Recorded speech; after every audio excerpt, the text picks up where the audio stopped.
أعوذ بالله من الشيطان الرجيم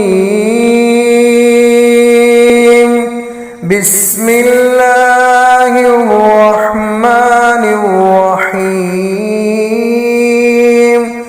كنتم خير أمة أخرجت للناس تأمرون بالمعروف وتنهون عن المنكر وتؤمنون بالله ولو آمن أهل الكتاب لكان خيرا لهم منهم المؤمنون وأكثرهم الفاسقون لن يضروكم إلا أذى وإن يقاتلوكم يولوكم الأدبار ثم لا ينصرون ضربت عليهم الذلة أينما ثقفوا إلا بحبل من الله وحبل من الناس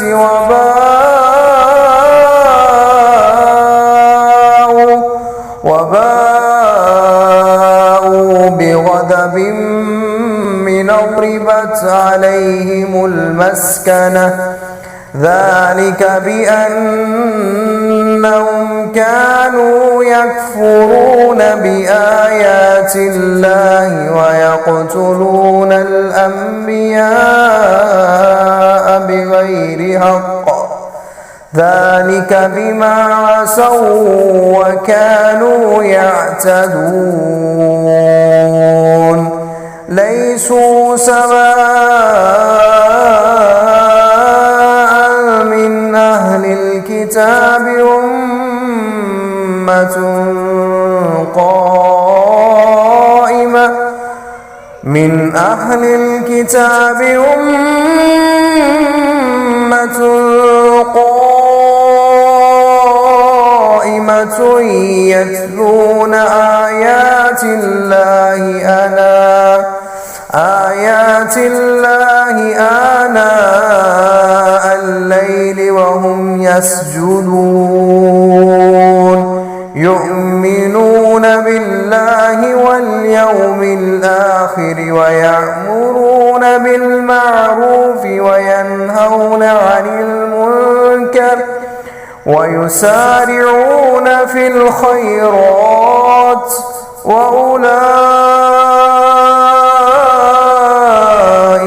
من الصالحين। तुम सबसे बेहतरीन उम्मत हो जो लोगों के लिए निकाली गई हो, क्योंकि तुम नेकी का हुक्म देते हो और बुराई से मना करते हो और अल्लाह पर ईमान रखते हो। और अगर अहले किताब ईमान ले आते तो उनके लिए बेहतर था। उनमें से कुछ मोमिन हैं और उनके अक्सर नाफरमान हैं। वो तुम्हें हरगिज़ नहीं नुकसान पहुँचाएंगे मगर मामूली तकलीफ़, और अगर तुमसे लड़ेंगे तो तुमसे पीठें फेर जाएंगे, फिर वो मदद नहीं किए जाएंगे।